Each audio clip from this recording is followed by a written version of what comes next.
Bible గ్రంథంలో కూడా ఉంది కదా, శోధించబడిన మీదట.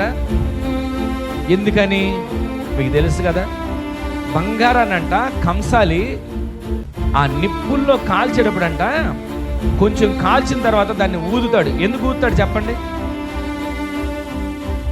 ఏమండి, బంగారాన్ని కాల్చిన తర్వాత నిప్పుల్లో కాలుస్తున్నదాన్ని ఊదుతాడు. ఎందుకో తెలుసా?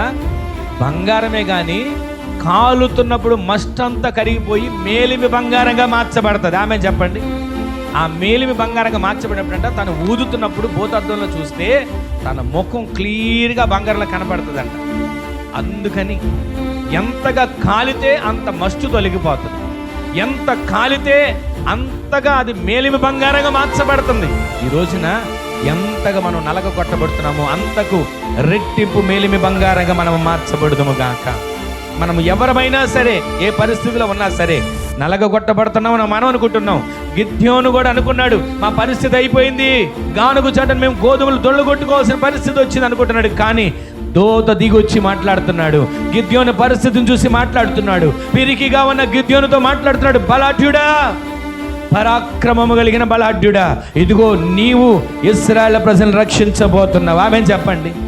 ఈరోజు నీ ద్వారా నీ కుటుంబం రక్షించబడాలి, నీ ద్వారా నీ ప్రాంతం రక్షించబడాలి, నీ ద్వారా నీ రక్త సంబంధికులు రక్షించబడాలి.